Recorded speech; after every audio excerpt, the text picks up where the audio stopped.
Hey, what's up, y'all? If you feel like you're on a righteous mission, don't think about what other people have to say about it or how they feel about it.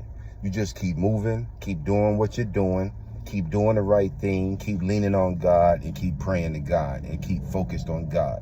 Now, once you make up your mind to do something like that, you're going to get so many distractions, whether that be people who used to know you, whether that's people who know you now, whether that be an ex, whether that be family, whether that be friends, ex-associates, co-workers, whatever they may be. They come in all kind of forms. But just understand, you're not fighting against people. You're simply fighting against spirits. And once you realize that this is a spirit and it's not a person, because once you defeat one person, you're just going to find that same spirit in another person. So you'll never be able to beat enough people. You'll never, and trust me, I tried it, man. When I was young, man, I fought so many people. I got into fights all the time and kicked so many people's butt. That's what I was doing, you know? And so I had plenty of people once I changed my life around and I decided that I wanted to do positive things and I wanted to be a good person. I mean, it's some people held my past against me for like 10, 12, 13, 14, 15, over 16 years, man. They would go before me. They would come behind me. They'll try to disrupt me. They'll try to make me sound bad. And it was always something from my past.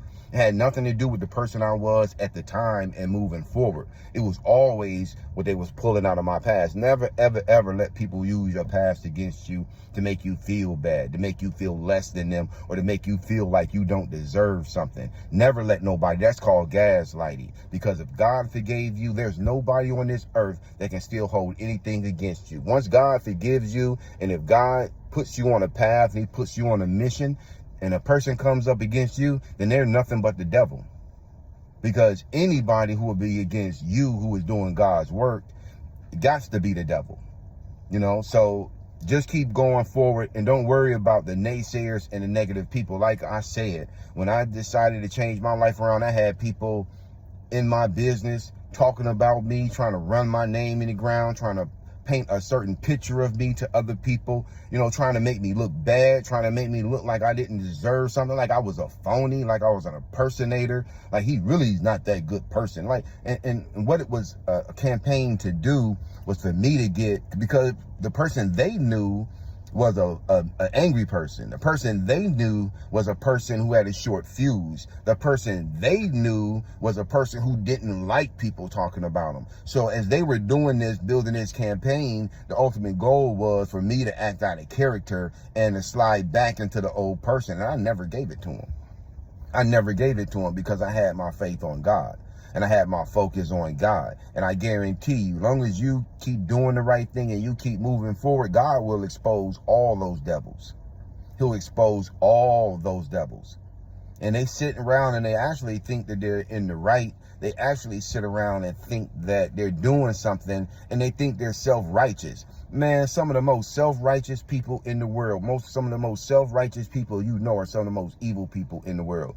Some of the most spiritual, self-righteous people. I'm not talking about these people are really for God. These people are devils who have hijacked God's spirituality and trying to mask themselves or clone themselves as a spiritual person, when all actuality, they are a devil. You got to be careful, man. When you decide to walk with God, Jesus said, pick up your cross and follow me. What that means is understand it's not going to be easy. But that's all right, though. The walk is worth it, man. I wouldn't change a thing. I wouldn't change a thing in my life. I wouldn't change the bad. I wouldn't change the mistakes. And I wouldn't change God changing me for the better. So that's just to encourage somebody that's out there who's working to be a better person, and you coming up against resistance. Stay strong, man. Or you a woman, you a man, whatever you may be. You a young person, whatever it is. You an older person and you did some time and you out now and you trying to be a better person. Stay strong to what God put into your heart, and I guarantee you, he'll hold you in his hand. And all of your enemies, you'll watch them fall and fail, because can't nobody whoop your enemies better than God.